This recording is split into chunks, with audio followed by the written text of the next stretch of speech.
Hey everybody, welcome to Real Brave Live. If it's Wednesday, it's Real Brave Live here. Every single week we're doing this. Today, we are celebrating International Jazz Month, which happens, International Jazz Day, which is April 30th, which is not today.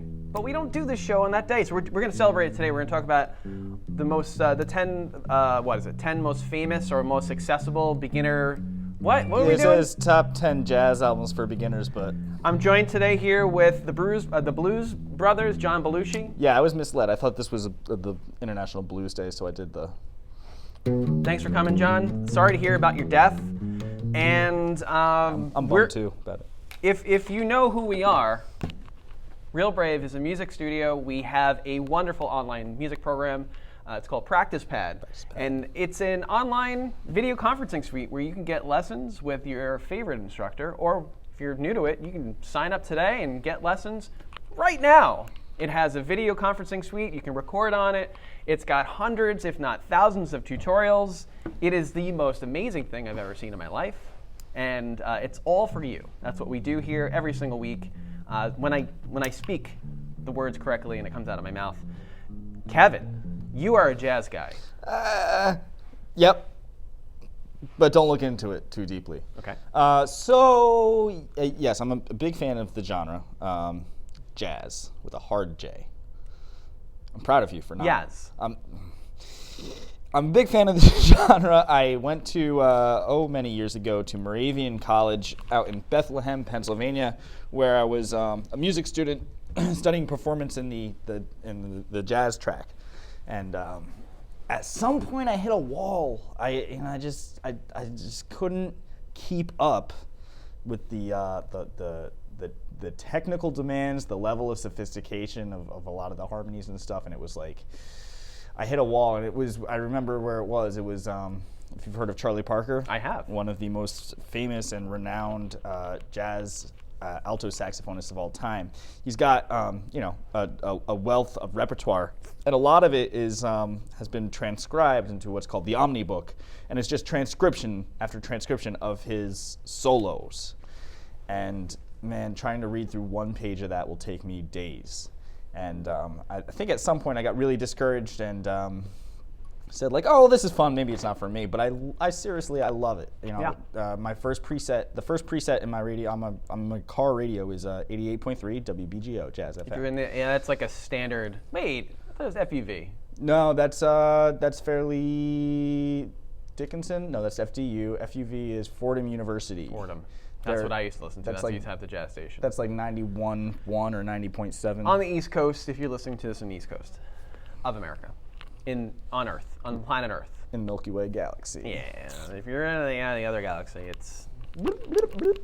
Okay. Did you know it'll take 45 years for this broadcast to reach the outer Oort cloud of comets of our solar system? When that happens, it will definitely cause some sort of intergalactic war.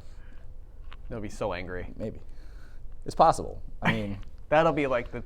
Oort cloud is a very ominous term. It'll be like Pauly Shore and then us, and Yeah. then they'll just fly here and destroy the whole planet. Right, yeah. Anyway, so 10 best jazz albums for jazz beginners. Yeah, right. So, so like I'm a failed jazz musician. I know some of this stuff, but I don't know all of it. Failed jazz musician. And so this list of 10 most famous jazz albums for beginners, I would not argue that it's for beginners. And it depends on beginner of what? Like beginner of listener? I read a little bit of the preamble, and it talked about how so often jazz is associated with like elevators and waiting rooms and doctor's offices and stuff like that. And I want to make a very clear distinction because that still upsets me to this day. Well... that is smooth jazz. That is a subgenre of jazz that came about in like the late 80s, early 90s. That's your Kenny G. Kenny G's. That's your, and don't get me wrong, I love Dave Koz, but that's like your wind chimes and your synthesizers and your like kind of just, in my opinion, a lot of people love it, bland noodling. I will get back to that in a second. I want to get to that. We have a special guest today, which I didn't get to announce, Julia Messenger, who I had the privilege of having on the show. we're going to have that happen, and Kevin, Yes. we're going to listen to music. Nice. Her music. Wait, on here? On here. Really? She gave us permission. Oh, take that, Zuckerberg. That's right. Yeah, Take that. take it. Don't take it. Please let us have Actually, it. listen to it. Yeah, come on. Yeah, we're gonna talk to her about her career, her voice, which is incredible, and her music. It's a really good interview. I'm very proud of it. Great. So, and she's an old dear friend, so it was great to see her on the show. Number 10 in the 10 best jazz albums for jazz beginners. I like to kind of fly through a bunch of these. Yeah, let's do it.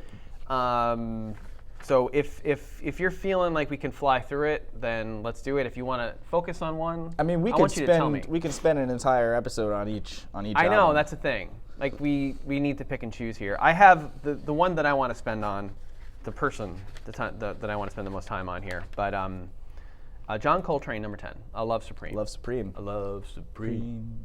A Love Supreme. Great album.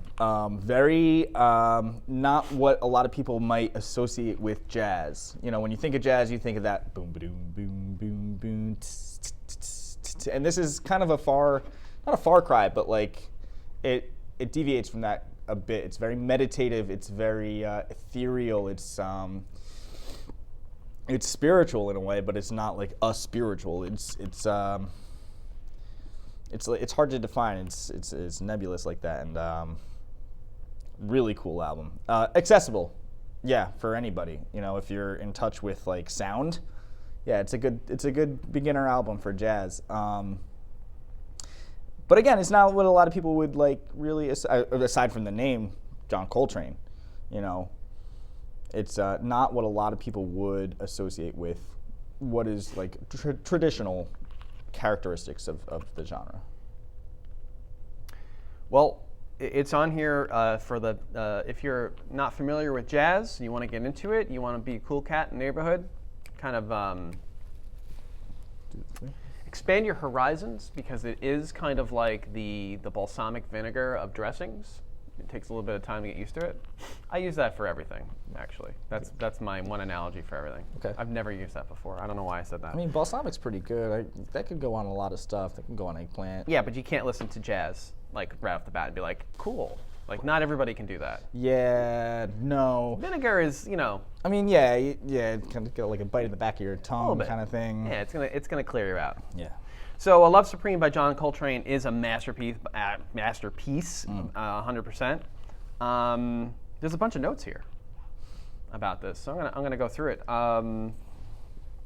was a prototype for spiritual jazz subgenre that touches on exactly what you'd think of that name, spirituality. Yeah. Okay. Again, it's Actually, very meditative, and it's very you get a sense of it not being about the self, but being about like a much bigger picture. It's more about a man expressing his faith through movements, chants, and downright gorgeous musicianship. Yeah. It's true. Now, John Coltrane happened to appear on the next one, Yeah. Kind of blue. Kinda Blue, by Miles Davis. We've talked about Kinda Blue before. It was the first jazz album that I ever listened to, and I am not a jazz connoisseur. It is Number 9. largely considered the album to like get into as like a jumping in point for jazz, because it's so heavily rooted in the genre of the blues, which to a lot of people, especially for people who like rock or R&B or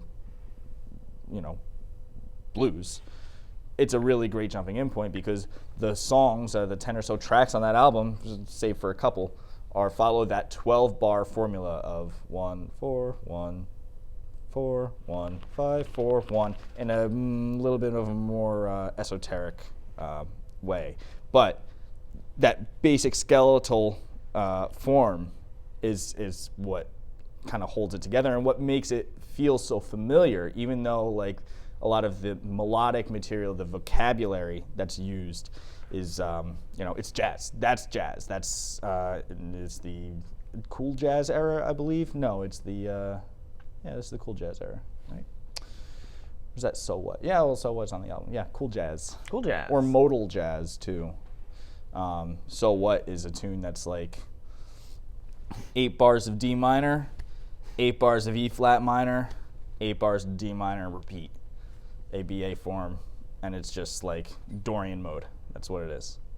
But in that way, it's accessible because you're not trying to wrap your brain around like all these like bebop changes or hard bop changes or, Ornette Coleman changes. It is a very accessible album. I would argue though that there are vocal albums that are probably more accessible. Like Frank Sinatra, like if you like pop music, like start with Frank Sinatra because he's a pop singer backed by a jazz band. Yeah. Or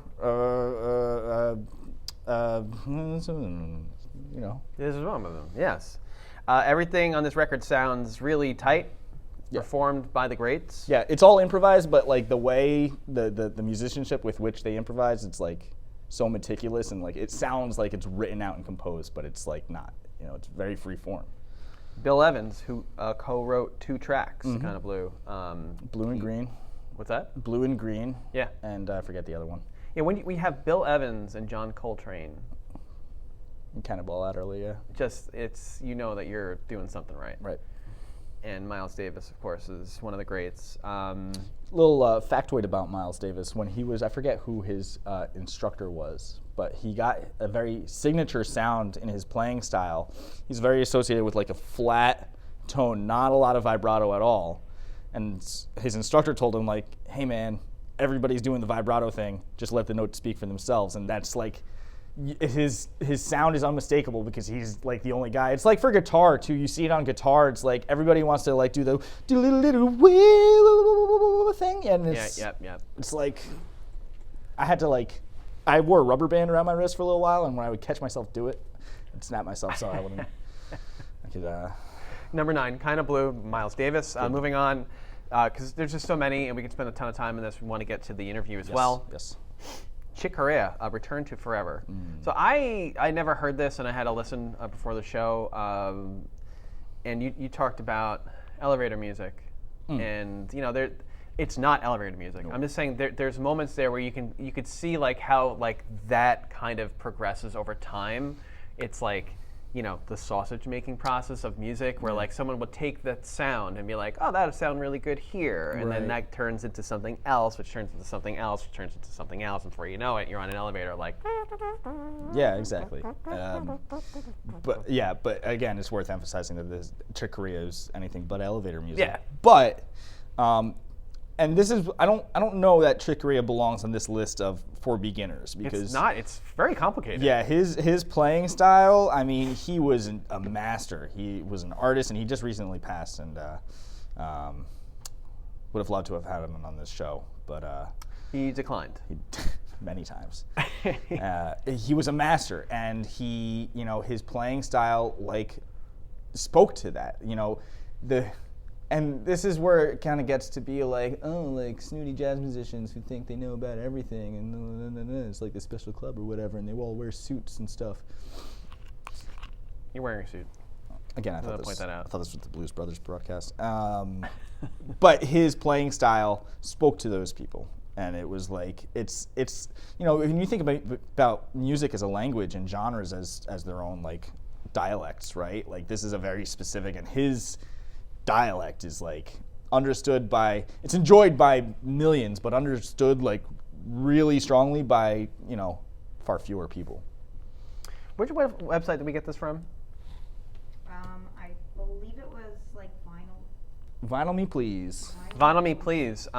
So with some of the notes here, as soon as the title track opens, which I agree with this 100%, you're in for something different here because it's like a slow walk into this like ethereal, like keyboard-driven afterlife, calm, gorgeous, and it's got these textures of sound that definitely take you somewhere else. That was another thing too, is that the way he revolutionized the piano and the keyboard and the electric keyboard. Him alongside of Herbie Hancock, they really took the synthesizer to, they brought it into like, they elevated it. Yeah, but not in an elevator. It takes a couple of listens to kind of listen and to hear what's actually going on, and it's kind of like when I listen to John Coltrane, Love Supreme, and you've got the 2-minute drum solo. I love it as a musician. Yeah. But someone else, and maybe comment below on what you think. Someone else that's never really listened to jazz before would be like, why is this happening? It's a very long drum solo. Or why does it sound like it's not in time? It is in time. It sounds amazing. To me, it sounds amazing. But like, a drummer is constantly pushing and pulling time and falling all over itself. Same thing here with the ethereal sound. Yeah, and this album, and we'll get to some other ones too on this list, that where time becomes a thing. So like there's a certain period in music or in jazz specifically where you think about music and you think about pitch, and pitch goes like this, right? But then you think about time, and not a lot of experimentation had happened with time up until like around this era. And like time goes like this, and so like you start to see and hear drummers who are very liberal with the way they manipulate the meter, the way they manipulate the tempo, but like somehow keep it locked in. You met Dan, my Dan. You have a Dan? The Birdman. Oh, Birdman, sure. Bird. He's a drummer, and he took a lesson from for his birthday when he was like 17. His parents bought him a drum lesson with Billy Martin. It's manager of the New York Yankees. No, of Medeski, Martin, and Wood. Okay. They're like a jazz fusion trio, and Okay. that was the content of the lesson: is how to solo but not sound like you're soloing, or how to solo out of time. And it's like using the drum set to speak. It's there's like you ask a drummer, there's like a whole field of study to this. Here, Yeah. you're playing rock and roll, you're playing anything else, it's very like 1, 2, 3, 4, 1, 2, 3, 4. Even some rock. I mean, there's no liberties really. Well, today there. you just set up a click track, and That's it. that's it. Anything else about Mr. Correa? Just that I almost went to see him once when I lived in Philly, and then I was like, I'll get him next time. There was no next time. There was never a I'm next sorry time. to hear that. Yeah. Coming in number 7, we've got Chet Baker with Chet Baker Sings. So this is one of the oldest albums on the list. I want to spend a little time on this because of this one quote that I found. Okay. I love this quote. Chet Baker, who passed away in 1988, once said, "I don't know whether I'm a trumpet player who sings or a singer who plays a trumpet." I love that. Yeah. Because if you listen to him, it's like he's got this crooning, calm, amazing voice, and then you hear him play, you're like... Actually, I had to do a double take the first time I heard it. I was like, is that... It sounds like an alto female almost sometimes. It doesn't sound like it would be him Yeah, doing it, right? yeah. But it is. He's got such a sweet voice. One of my favorites is I Fall in Love Too Easily. Great. His version of My Funny Valentine, great. My Funny Valentine, yeah. Great That's voice. what comes up right away for me. And his version. his trumpet playing too. And you could say the same thing. Maybe Louis Armstrong might have said that at one point Yeah. too. Although I think a lot of people would argue that he was a much better trumpet player than I would was think the so, singer. Yeah. considering that he like spawned a whole generation of musicians. Yeah, that's right. And a genre. Yeah. Yes, the oldest album on this list. This says it's probably one of the most accessible jazz albums. Yeah, and because I would agree because there's vocals on it. You And agree with the list? I agree with this part of this list. This one line. I agree with that line. It's I a don't disagree with everything so monumental far. thing we're I going agree through. with that the Kind of Blue should be on here, but I agree with that this is an accessible jazz album because it's a vocal album. And when people dip their toes into the waters of jazz, they're usually coming from like pop or something else that has words. Okay. Unless they're coming from like the classical realm, which I'll mention one of our next ones. Okay. Teaser. So this specific piece that we're talking about is actually his debut as a vocalist, following a number of records with his talents and brass instruments. But his story is tragic. He suffered from drug use, which was probably shortened his lifespan. He died in 1988, probably a little bit too young. And he was like the epitome of cool jazz from like the West Coast. Probably one of the most famous trumpeters of his time. Yeah, Okay. it was up there. There were quite a few. But he played with the greats. Yeah. Charlie Parker, Dizzy Gillespie, Jerry Mulligan, a bunch of people. I mean, just too many. I think personally, like just listening to him and then like listening to the way that these songs are put together, this is definitely the most accessible out of this whole list because of the melody, because of then the music behind it and musicianship. Anybody that's coming from what you said, the pop realm, into this will be like, cool. These Yeah. are put together songs. I can kind of understand it, and yeah, True, and accessible. if you think too about like what what is it specifically about there being vocals that people can relate to? It's the words. It's the words themselves. Like sometimes, we as humans just don't know how to feel about something, especially if there's no words attached to it. So, like when we listen to I don't know, Lady Gaga, we're like, okay, I'm supposed to feel this way because she says I should feel this way. Right. Whereas if we listen to something without words and nobody's telling us how to feel, like we're left to our own devices, we're like, and a lot of us just get scared and we just. Yeah. Well, there's no formula in a Right. lot, not necessarily this, but some of this other stuff. There's no formula there. They're just they made the formula. It was Right. their own concoction. Yes. Their own bitches brew. A great album. Not on this list. No, it's not. But it is an accessible album for people who are into rock. Because Miles Davis was he was inspired by Jimi Hendrix at that time. Oh, I didn't know He that. loved what Jimmy was doing with electric guitar, and he got some of that in the jazz world. I forget who he played with on that. A bunch You of learned guys. something right there. There's like a non-net, 11 people on that. Oh, okay. Yeah. To 6 now, because we got to keep this moving. Out to Lunch, Eric Dolphy. Yeah, this is not an accessible album. This is not an album. I love for how we went beginners. from accessible to not accessible. This is very far from it. This is a very Again, the list that we're going from is 10 best jazz albums for jazz beginners, according to what website? Vinyl Me Please. Vinyl Me Please. I'm going to forget that again. Please, I keep that on the sidelines. Vinyl Me Please. Vinyl Me Please. Vinyl Me Please. It's a great name for a website, but It is. But yeah, this is, in your opinion, not the most accessible. Why? Let's move on quickly from that. the Eric Dolphy, incredible musician, bass clarinetist, amongst other things. It's kind of sounds like music that's created for musicians to enjoy and listen to. And you get that vibe when you're listening to, I forget what track it was I heard earlier, but it's very reactive. It's great. I love it because it's like the members of the band are conversing with each other through their instruments, and you could just hear them talking to each other through music, and they, Dolphy will say something, and drums will say something back, and it's extremely reactive in that way, and it's really cool. It's a very dynamic process, and you can tell that improvisation, which by the way is the heart and soul of jazz, is so alive and well in these recordings. But it's not very accessible to people who are used to formulas and words and even just bass tonality, Yep. major chord or minor chord. No, we're gonna throw you this dominant 7, flat 9, sharp 11, and you decide what to do with that. But these guys or gals are saying this is the perfect balance of straight ahead jazz with some out there tendencies. I mean, yeah. But straight ahead jazz. Straight ahead is your kind of stuff. I went through the whole band just there. Okay. Spling. Yeah. That's my piano impression. Yeah, I would say more towards those out there tendencies, as with one other album I saw on this Okay. list. But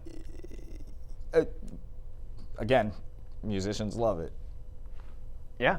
Well, that's Kevin's taking that. We're going to move to number 5, Anthony Braxton, with the Montreux Berlin concert. Yeah, I'm not so familiar with this Not album. familiar with this at all. We can't spend a lot of time on this. No, it's good. Okay. Someone out there is going, why? That was my favorite one. Yeah. Sorry. Number 4, Wayne Shorter, Speak No Evil. I love Wayne Shorter. Tell me why. Ain't nothing but a heartache. Tell me why. Ain't nothing. Yeah, tell me why. Wayne Shorter is a master saxophonist. That's why. He's a he played with Miles, I think, in his second quintet, and I think it's Footprints. You is got on this Herbie album. Hancock, Ron Carter, Freddie Hubbard, and Elvin Jones. Speaking of Evil, it was a super-esque kind of supergroup. Yeah, a lot of those guys were in Miles's second quintet. I believe Elvin Jones and Herbie were. Freddie Hubbard, no. But I think Footprints is on this album. This is one of my favorite jazz tunes of all time. It's a 3/4 blues in C minor. Beautiful. Wayne Shorter would go on later to play with The Weather Report, Jaco Pastorius. And I was turned on to that and just jazz in middle school. We had our middle school, we had a video broadcast every day from like the technology wing, students doing like our ETV, Eisenhower Television, and the theme song for that was bang, bang, bang, bang, bang, bang, I forget the name of the song now, but it's by the Weather Report. Did you have to pay any royalties for that? Birdland, and probably not. It's probably way off key. You didn't get muted in the middle of your recording by Mark Zuckerberg, a 2-year-old Mark Zuckerberg? No, I hope not. But it turned out that our middle school director of like technology was like a really hip dude who just loved jazz and jazz fusion, which the Weather Report was a part of. But this album, Wayne Shorter, this is I think what people associate with like, I mean, jazz, more specifically hard bop. Just your straight ahead, 4 on the floor, except for that 1 and 3/4. Okay. Very just straight ahead jazz. Number 3, we have Bill Evans, the complete Village Vanguard recordings, 1961. Bill Evans is my favorite jazz pianist. He's one of my favorite jazz pianists. It's really hard to say which. Bill Evans to me is like the Debussy of jazz. Ooh. And I think this belongs on the list because if you're coming from maybe a classical world, then this might be accessible to you because of how heavily he not draws from, but his influence, his compositions are influenced by the Romantic era classical repertoire. The harmonies, the chords, harmonies. Very, very lush, very colorful, very expressive things that the Romantic era were known for. And, his playing style, you can hear shades of Debussy, you can hear shades of Chopin. It's really beautiful stuff. But what's really cool about it to me is that there's so much improvisation that he just picks out on the fly, while like some guys were like there with pen and paper, like, well, I'm going to play this note on this chord, and it's going to sound like this. Bill Evans was like, bam, there it is. And like the kind of blues sessions were like that too. Yeah. This is a 3-disc live collection. That's probably pretty cool to listen to. Live is the way to go. I miss live music. First thing I'm going to do when pandemic is over is Phish and MSG. I'm going to go see Phish with Kevin. Yes. You heard it here first. Number 2, Brilliant Corners, Thelonious Monk. Yes. So my other favorite pianist. You almost put yourself in the corner there, baby. Nobody puts baby in the corner. My cat is named after Thelonious Monk. Oh, wait a second. Yes. A lot of people think he's named after Theo Katzman. That's what I thought. Of the band Wolfpack. That was just a happy accident, which we're both also a fan of. But that would make more sense. Theo Katzman, because it's a cat, and that's a thing to do. Apparently, if you're a cat owner, right, you name yourself like funny, punny cat names, like Theo Katzman. Yeah. Yeah, right. But also, his full name is Thelonious Death Eater Bagar. Oh, I wasn't expecting that. Yeah. It's his middle name. Why Death Eater? It's from Harry Potter. Got it. So why Thelonious Monk? And do you think that this belongs in this list? Brilliant Corners. Most accessible beginner jazz tunes for beginner jazz people. He's disagreeing with it. He's getting up there. I mean, yes and no. I mean, Thelonious Monk's playing style is, in my opinion, pretty accessible. He's not classically trained. He's self-taught. And like you can hear it in the way he plays. Not that it's like unsophisticated or anything, but like he's got such a unique, his own style, and just that, I think, with that lack of like snooty background, makes it kind of like it's more aligned, I think, with like blues. He relies a lot on like dissonance, like harsh strikes of dissonance that kind of just like hit you when you hear it. Is it really accessible? I don't know. It often doesn't sound pretty. But it is great. It's great, brilliant. Well, yeah. I mean, this gets 5 songs on this album, and the opener was pieced together from over 24 takes. Yeah.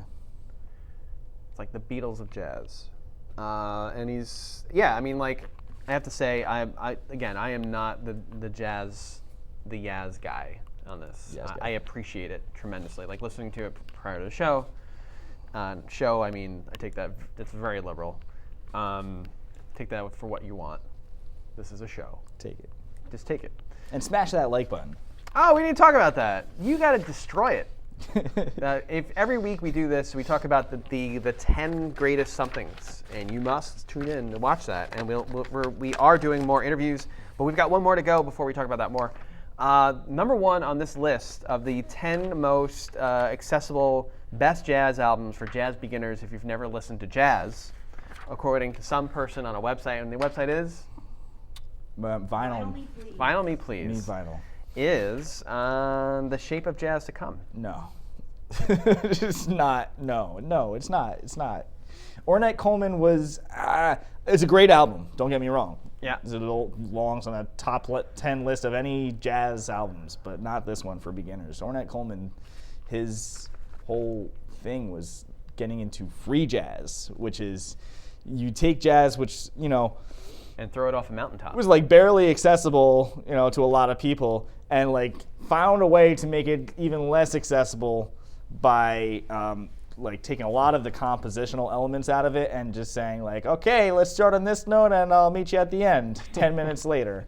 And maybe it's you take I might be this journey, and by the time you end up there, yeah, you've completed the journey, and now you're ready. It's like the best for beginners because it's different and it's maybe going to change their preconceived notion of jazz. Yeah, so I mean, like, here's a list to get you into jazz, and here's something that's the furthest thing from it. Not really the furthest thing, but like the furthest outreach of it. If jazz was a Star Wars galaxy, this would be the planet Exegol. Well, according to this, it's extremely palatable. Okay. To anyone ready to season their ears with songs that changed the way jazz was composed. Yeah. And you can get more of that here every single week. That was the 10 most best perfect jazz albums for jazz beginners. Best perfect balsamic vinegar flavored jazz albums.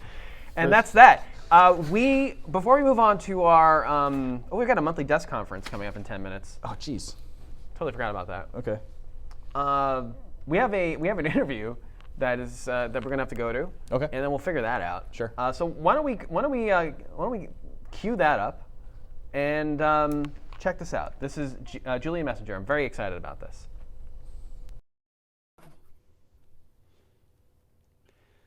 It is my pleasure to be joined by such an amazing talent, someone who I've known a very long time and I haven't seen in a long time. I am absolutely thrilled to be joined here with Julia Messenger, who we have a long history together, but a short history together. We'll get to that in a little bit. She is a vocalist, songwriter, and producer. She is world-renowned and has the sultry voice that I think you're going to be falling in love with as soon as we start listening to music. And that's the thing here, folks. She's joined to the left of me. We're going to be listening to some of her music today. Julia, thank you so much for being part of the show today. I am deeply grateful. How are you? Oh, I'm great. And I'm thrilled to be here and to say hello again to you. And I've been watching what you've been doing over the years, and I'm so impressed, with what you're building and doing there. Like, it's incredible to see that. And I love social media that we can connect that way. I know. Now, if you haven't figured this out already, folks, Julia is not from America. So she's sitting in where exactly are you in Australia right now? Are you on a plane, by the way? Because it sounds like you are. Oh, no, there's actually a plane, which is very rare because there's no planes anymore. There's a plane. Yeah. Did they Wonderful. get rid of planes in Australia? Where are we? Not many. Yeah, no, we're in Melbourne. So we're in Melbourne, Australia. So I'm in the heart of Melbourne. I'm in a suburb called Brunswick, which is a bit like it's likened to Williamsburg, Brooklyn, that sort of, area. And yeah, we don't have many planes coming in because of COVID. So we have Australians coming back or people who need to come here for work. But other than that, we don't have many planes. And it's very quiet in the sky normally. I did not know that. Australia, if you didn't know this, is both a continent and a country, right? Yes. Okay. Yes. Well, enough about Australia. Let's talk about you. I'm sure you're sick of that. What I didn't know, Julia, maybe correct me if I'm wrong, but you have you've appeared alongside some huge names: Amy Winehouse, Norah Jones, and Moby. Have you written songs alongside them, produced? Like, what have you done with those gigantic names? So basically, my songs have appeared on compilations with those artists. Man, yeah. Yeah. So which is a very big honor and privilege, of course. As an independent artist, for that to happen, it's pretty amazing. And talk to me about the type of music that you do. I mean, I'm familiar with it, but I'd love for you to describe it for the folks that are listening today. Okay. Well, I'm multi-genre, so it's quite difficult to describe what I do. But I dabble in pop. The new EP that I'm about to release is called Art Pop, so it's like pop, but it's a little bit arty. I do world music with Klaus Schulze. It was electronic world music. I do EDM vocals for electronic music artists, so I collaborate a lot with artists. I also really enjoy singing and arranging jazz music, so I do that as well. Yeah, so electronic jazz is how I sum it up quickly. But I also do, I love singing in country bands as a guest artist if they ask me. Oh. I love all music that's good. Yeah. I wasn't expecting it. Well, now, is that the current version of country, or is that like the more old Western band? Pick up a band. More the current version. No, definitely not. Definitely not. No, more. I'm thinking more Alison Krauss, that sort of stuff. Okay. Yeah, because yeah. The new stuff, I try to explain it to people when they talk about country music here, and they say, I love country music. I'm like, well, which brand? And they're like, oh, well, I like the new stuff. Because every single, not every, but many artists moved from the New York area many years ago down south to because that's where the songwriting was. That's where the gigs were.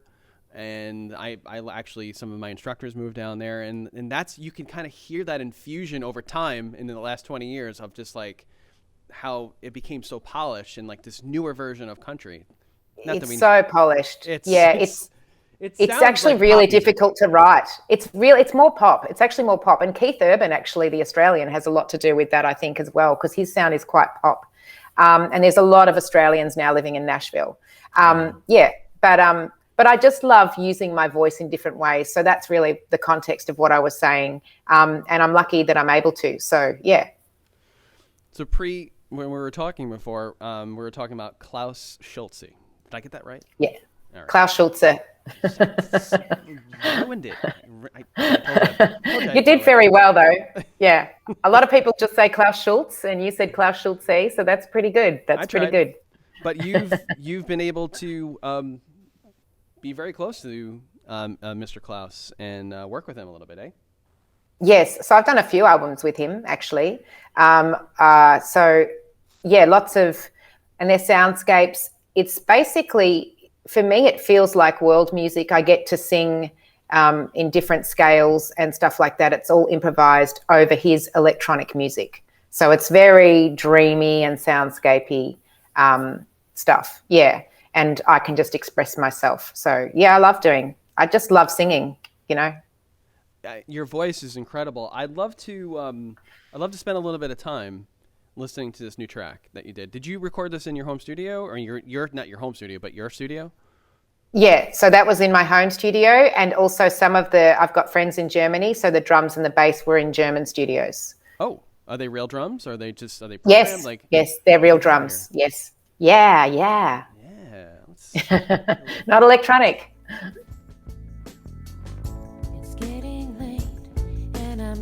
This is called Fly Away, right? Flybird. Flybird, sorry. Energy is failing.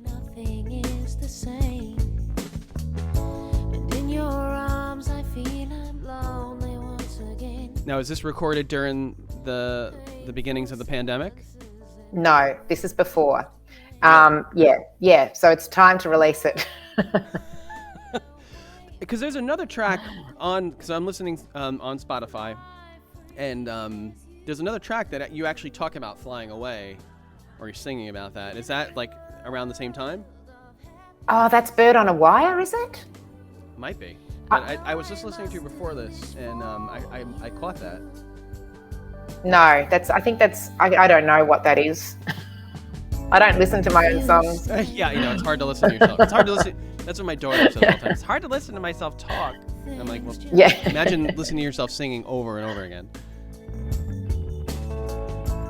We both know you need to fly. I know it's you right away. There's a quality to your voice that I'll always remember. It's a very specific quality that I can't put to words right now. It's an approach. It's silky. As you do. In a world of happiness and giving, I know I must do this for you. Life has things for you to see, and if I love you, I must set you free. I trust our love is meant to be. That's cool. You went to a little middle eight part there. Yeah. So what's your approach to songwriting? Is it just because you've been doing it for a long time, and we both. I have to admit I don't do it anymore. But what is your approach? What does it take for you to get inspired? Are you always inspired? Some people are just like that.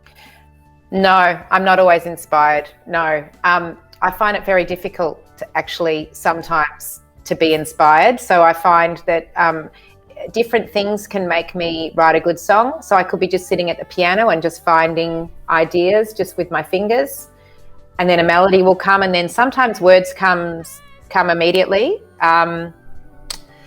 Other times I'd have to sit at my studio and just find different sounds that inspire me, like a synth sound or a drum sound or something, and then I'll think of a melody that will float along it. So yeah, it's always different, and sometimes it just comes from words. So I just write in a journal, and sometimes when I write in a journal, I'm aware of a song coming out, so I make sure it's concise and easy to edit later on, because I know I'll probably put that in a song. So it can happen through just words, through just a melody, through the piano, or through my studio. Does that answer your question? Yeah, no, it totally does. I find that inspiration comes in bursts. Do you find that it's an expression for pain, or is it an expression of happiness? What is it for you? What is it besides the joy? What does it do for you? Is there any emotional connection that goes deeper? Yeah. So I don't have a lot of emotional pain right now, and that's sort of a problem. Because when you're younger, you have a lot of emotional pain, and stuff really needs to come out. So now it's a different way, because my life is different. It's not, it's a lot smoother.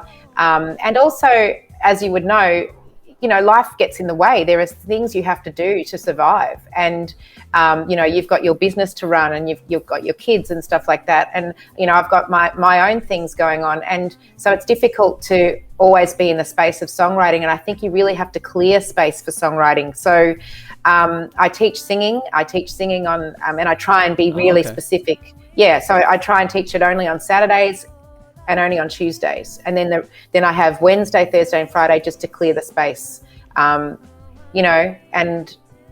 hopefully I don't have to do other things on those days, and I can actually have the space to sit in my studio by myself. And if I have that space, then things usually come. So for all this time, when I met you, I can't remember the name of the conference. It was some sort of music conference. I think it was the New York Global Film and Music Summit or something like that. That could very well be it. But Yeah. That time was a blur for me. But You were one of the speakers. I don't remember how we started talking. I was there by myself, just trying to figure out where I was going to be going with my life. That's right around the time I started the business. Did not know what I was doing. The music industry has changed so much since then, right? So much. It's like I try to describe it to people, and I can't. It's so hard to describe what happened. We still had CDs back then, basically. iTunes was starting to become a reality that we had to deal with. Napster, all those things were starting to erupt, the file sharing industry. So how have you been able to remain a viable musician all these years, besides the teaching?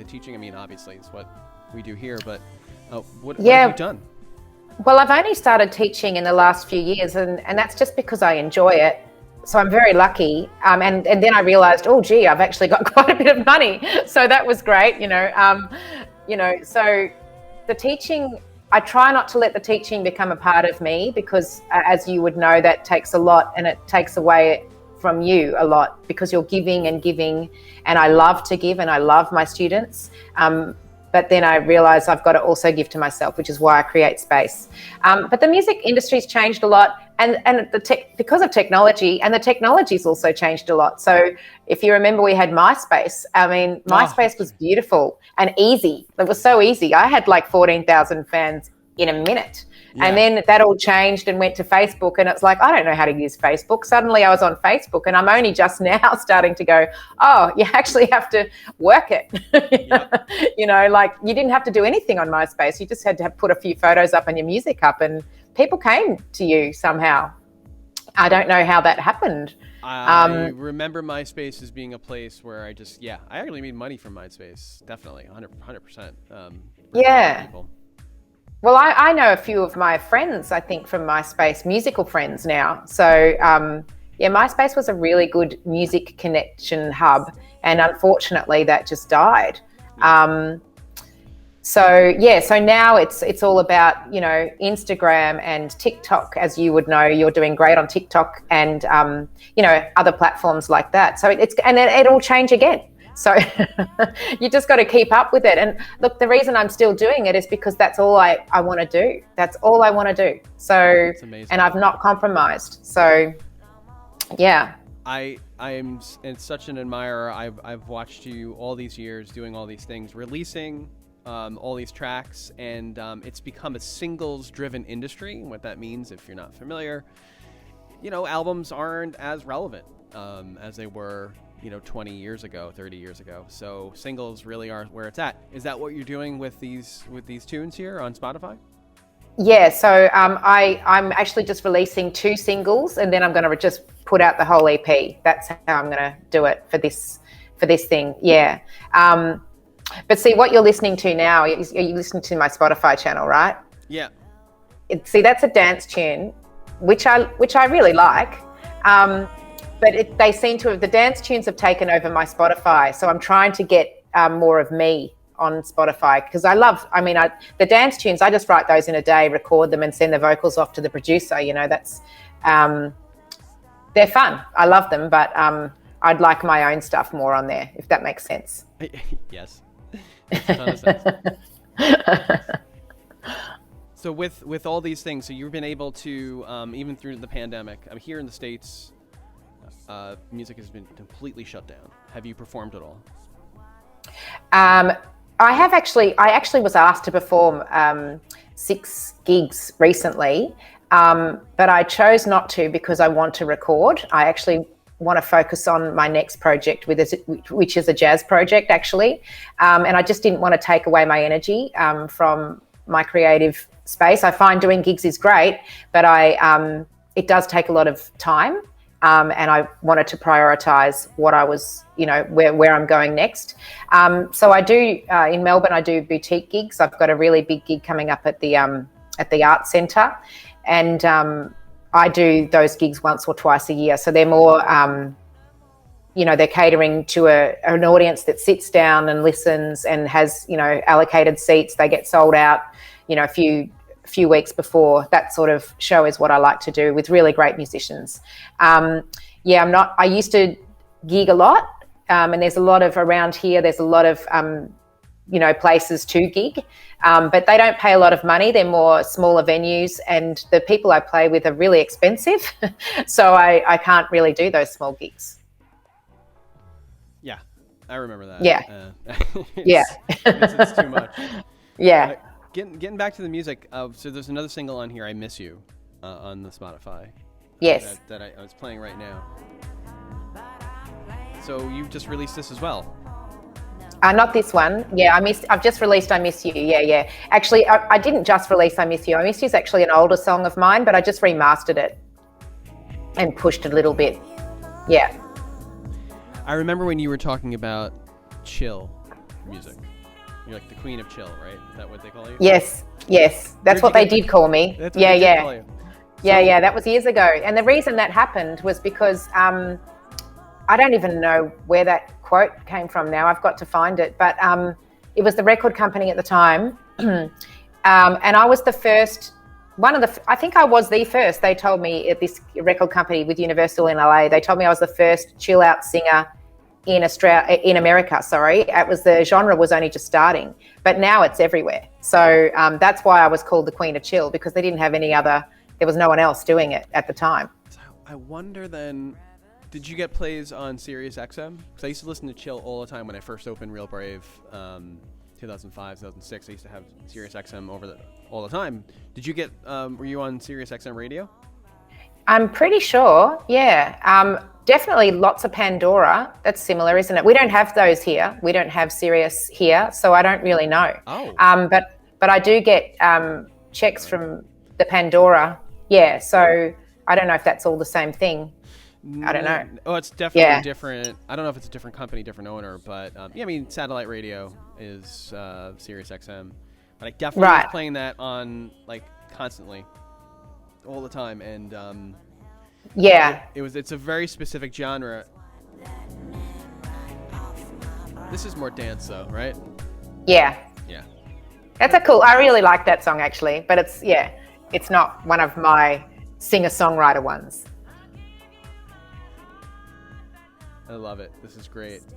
So what's next for you? Where are you going in this trips around the sun? You're how many thousands of miles away from me right now? Where are you going, and are you ever coming back to the States? Oh, yes. Well, my sister, as you know, lived in Brooklyn for many years. But she's just sold her place there, unfortunately. So she's back here now. So I don't have a pad like I did as easily. But yeah, no, of course. I mean, I'd love to go to Nashville too, and I'd love to see what that's all about. I'd love to go to New Orleans. There's things I definitely want to do. But in terms of music, I do most of my music with European. I've built a career more in Europe than America, even though I've got a lot of American listeners, which is really nice. But yeah, it's more a European thing for me. If I had to travel for music, I'd probably go there. And so next for me though is an album here in Melbourne with fantastic musicians that I'm really excited to be working with. So I'm still compiling all of them, and I'm still compiling my ideas. That's what I'm working on now. You've had a ton of success. I totally admire you, and I think you should be really proud of what you've done. What would you tell to the next generation of musicians if they want to be a songwriter? That's interesting. Write a lot for a start, and study other people's songs, and get in a community of people who are also doing what you're doing. Maybe start a band with people so that you can, start the process of songwriting and co-writing. That's very inspiring to be in a band because you have to write songs to be in a band, of course. So that gives you a push to do it. So also get lessons. I really would say get lessons of, perhaps piano lessons would be a great thing to get, or guitar lessons if you want to become a songwriter.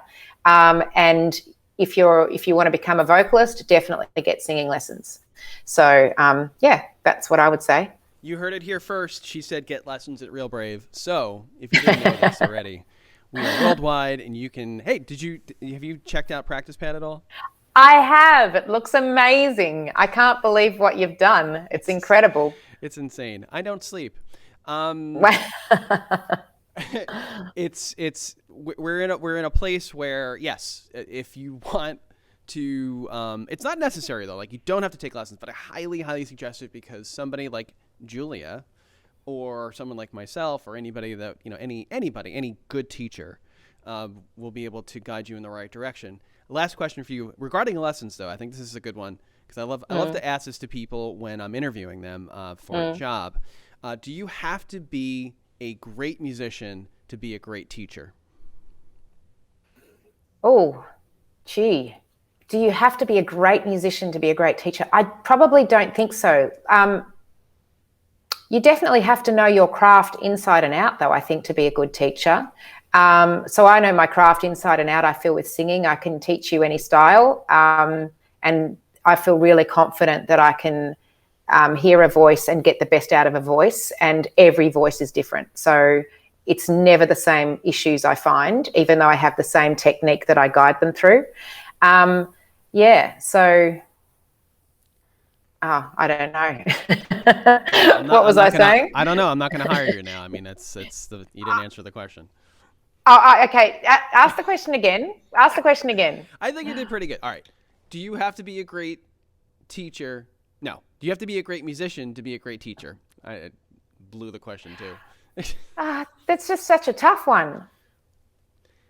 Personally, I didn't have piano lessons and I didn't have guitar lessons, and I do write and I do play piano. So, but I have taught myself, and that's a good thing to have done. But I do wish that I had piano lessons, and I do wish that I had guitar lessons. So let's just say that. Yeah, let's just say that. With singing, I am so grateful. I went to a lot of different singing teachers, though, before I found, the man who taught me and who I really love, and actually was able to really impart his knowledge to me. So it's also about finding the right fit. Yeah. Someone that inspires, motivates you, brings you to the next level. Okay, well, we're going to wrap this up. This has been great, and I can't believe it's been almost 20 years. No, it's been maybe 15. 15 years. Let's say 12. Let's say 5. Let's say last week. Please check out juliamessenger.com. You can also go to instagram.com/juliamessengermusic. It's such a great name. It's almost better than mine, Dan Powers. That's a pretty cool name. It's pretty good, but I actually like Julia Messenger better. It's something about that for a musician is great. And yes, Instagram. Go to Instagram right now. Please follow her. And I'll ask you this off the air too, but are you on Clubhouse? I am. I just joined, and then I saw you and Dov speaking about it. I was like, ooh. But the problem for me is, because I'm in Australia, I wake up and all these conversations have passed. So I wanted to actually join, you can tell him, Dov's songwriting thing, but it's at 2 a.m. here for me. So I'm like, he's in the UK, right? Yeah. He's, he said, it's great. We've got Canada. It's so international. It's like, well, you forgot about Australia. Oh, man. Well, we need to make sure that you get in touch with him somehow. If you haven't done that already, I'll help you do that. He's a good guy. Yeah. And yes, I want to see you on Clubhouse so we can continue this conversation, because I've met so many people on Clubhouse. It's great. Ridiculous. I'll go and add you now. Yes, please do that. And I don't just talk about like music lessons and all that.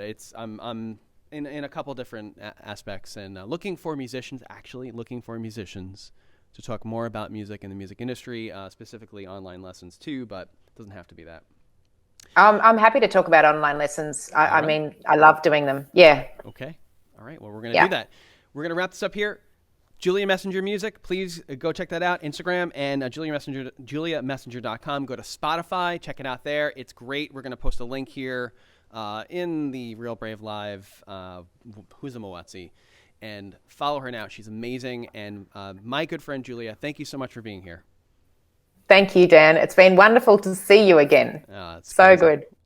We haven't aged a day, right? Sure. Not at all. No. Thanks again. Thank you. You stay right there. All right, you're good. All right. Back at it. Hey, that was some good stuff. Hey, man.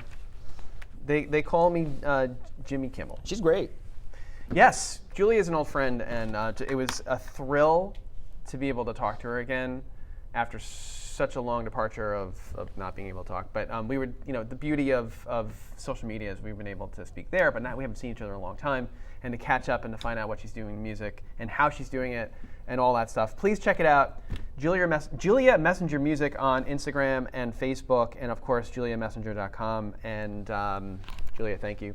That was amazing. What'd you think of that? I loved it. We get to listen to music. We were talking about jazz too, and that was like the electric jazz, Yeah. that whole thing. She's sort of a jazz singer. She's got that kind of voice. Voice is great. And man, huge talent. The Queen of Chill, Julia Messenger. And thank you. We'll have more coming with other artists coming soon. Yeah. Kevin, we have another announcement. Yes. We're going to announce this is a huge announcement. This is like, when we look back 10 years from now to this program, and we're going to look back at the first TikTok concert, and we're going to remember this moment as the moment where a winner was announced. We're going to be like, that was the pivotal. It was the pivotal. The pivotable, the It was most the pivotal pivotable. moment in our life. So we launched a TikTok concert last week. Was it 57? Yeah. What? 57. For a viewer who's unfamiliar, so it's been over a year since we've done a live show. Yeah. And our students were itching to perform, so we launched this TikTok concert where students would submit for TikTok, for posting on TikTok, up to a minute of their best playing, and we got, it was, I think at the end tally it was 57 submissions, all of which were posted to our TikTok at Real Brave Inc. And the contest part of the concert was the one with the most likes, comments, and shares combined. Won a $100 gift card. $100 gift card. Instructor wins $250. Oh wow! Yeah. Okay. Whoever owns this company is very, very giving Just So generous. and handsome. throwing that money out. It was a free thing too. We didn't charge a dime for this thing. Wow. It was a huge production. We've got Kevin over here, who did a majority of the playing. We've got Jordan, who is featured many times on drums, did a majority of the production end. We've got Dallas. Thank you to both of those guys. Yep. Dallas, who did production as well. Kevin did video editing. Dallas as well. Dallas as well. We That's had right. a handful of our instructors also: Andrew Sanchez, Kathy Mai. Josh was on there. Josh was on there. Amber was a huge help. She was able to put together all the performances in a cohesive spreadsheet. We love Our spreadsheets. director of communications, Amber. Yeah. John Archer was on there. Who am I leaving out? Eddie, thanks for being a part of it. The Godfather. The Godfather. That video, I actually wore this exact suit to be a part of. You bought it specifically for that. Good for you. that. 27,000 views in 1 week. Wow. That's pretty crazy. All organic. We didn't buy that. And 1,400 people like this. There was 1,373 to be exact. 288 comments and 1,334 shares. So somebody saw it. More people than who saw this. Yeah. So congrats to the instructor. Do we know who the instructor is? The instructor is Mark. Mark wins $250. Congratulations to Mark Selden. Wow. Queens. And the winner of the first TikTok contest, we're not going to say the student's name out loud, totally 100%, but it's Kenneth H. You win $100. Kenneth H. from Queens. Is that a sound effect? Yeah. Okay. Where's my I air know. horn? Kind of lackluster. Yeah. That's fine. That works. That's okay. Kenneth, you win $100. Don't spend it all on Fortnite. So what we'd love to do, and what I'm going to try to do, if Kenneth is open to comments, I'd love to get an interview with him for maybe next week's show, and we can air his performance as well. Yeah. And we can maybe also announce now that we're going for round 2. We're going to go for round 2, and you people on Instagram, that are seeing this, maybe, We're on Facebook. we're on Facebook. Yep. Yeah, that's right. We're on Facebook. But if you're on Instagram too, and you happen to see what I'm talking about right now, we're gonna do round 2. Same thing. So here's how it works. We're gonna post 57 videos on our Instagram page. You have to go there, like, comment, share your favorite artists, and the instructor will win $250. The student will win $100 with the most likes, comments, and shares. It was a huge, huge success for us, and we're very happy for this. All the students, all the instructors that put time, energy, blood, sweat, and tears, maybe a little cereal and coffee. A lot of coffee A lot of coffee. Kevin, you did a great job. and a lot of ice cream. A lot of ice cream? Yeah, it was. What kind of ice cream? Well, I started on mint chocolate chip, the Talenti brand, the Mediterranean mint. But then I also had a whole bunch of like a fleet of those little Friendlies sundae cups.